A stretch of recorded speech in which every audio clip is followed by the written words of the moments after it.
Good morning students. देखिए, जैसा कि आप जानते हैं रस चल रहे हैं और रस में आज हम लास्ट भक्ति रस की परिभाषा और उदाहरण अध्ययन करेंगे।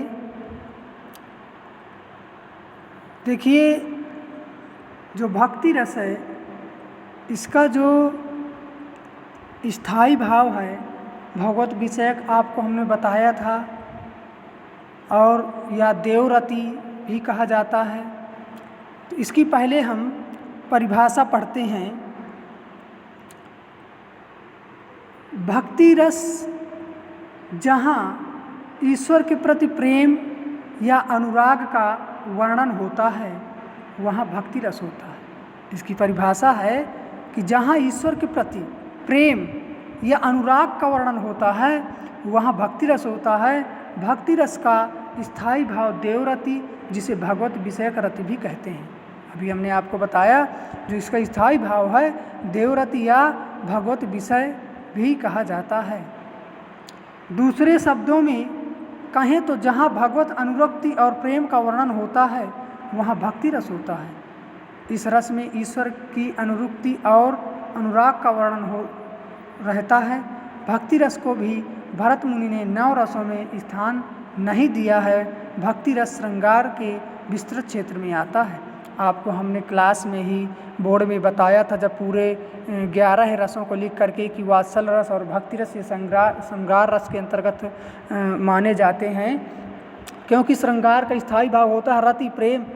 तो भक्ति का भी है रति, अर्थात ईश्वर से भक्त का प्रेम, वात्सल्य में माता पिता और बच्चे का प्रेम। तो इस प्रकार से ये भक्ति रस की परिभाषा है। और इसका स्थायी भाव आपको बता ही दिया। संचारी भाव है इसका भक्ति भावना, जो आलंबन है ईश्वर, गुरु, साधु, सन्यासी, माता पिता आदि। उद्दीपन धर्म स्थल, ईश्वर, मूर्ति, प्रतिमा इत्यादि। अनुभाव है शरणागत होना, समर्पित होना, शरीर को ढीला छोड़ देना इत्यादि। ये जो है आपके अनुभाव हैं।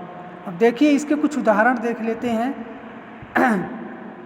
भक्ति रस के उदाहरण हैं, जैसा देखिए पहला है एक भरोसो एक बल, एक आस विश्वास, एक राम घनश्याम हित, चातक तुलसीदास। ये तुलसीदास जी द्वारा लिखा गया है। इसमें तुलसीदास भक्त हैं और भगवान राम की भक्ति के प्रेम में डूबे हुए हैं, इसलिए यहाँ पर भक्ति रस हो जाएगा।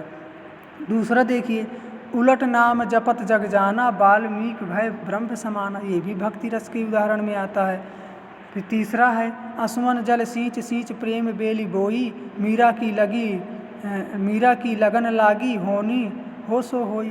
तो यहाँ पर भी मीरा की एक प्रगाढ़ भक्ति में पहुँच जाना वहाँ पर यहाँ बताया गया है। मीरा कितना जो है भक्ति में लीन है कन्हैया पर, तो यहाँ पर भी भक्ति रस होता है।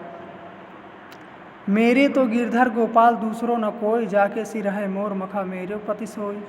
ये भी भक्ति रस है। मेरे तो गिरधर गोपाल ही हैं, अर्थात भक्ति कर रही है मीरा। तो इस प्रकार से ये कुछ उदाहरण हो जाते हैं। और भी अन्य कुछ उदाहरण हैं, आप पढ़ लीजिएगा और 1 2 3 या इस तरह जो है अपने नोटबुक में उदाहरण लिख लीजिएगा, लेकिन पढ़ लीजिएगा सभी। जैसे देखिए अन्य उदाहरण भी हैं यहाँ, हे गोविंद हे गोपाल हे दया निधान।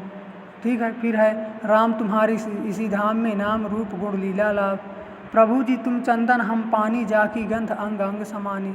तो इस प्रकार से जो है बहुत सारे उदाहरण प्रत्येक रस के होते हैं। हमको सिर्फ उनकी अच्छे से परिभाषा समझ लें, उसका नियम समझ लें, तो उदाहरण पता चल जाता है कि कौन सा रस किस उदाहरण में होगा।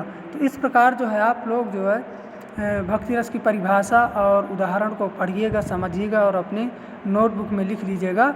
धन्यवाद।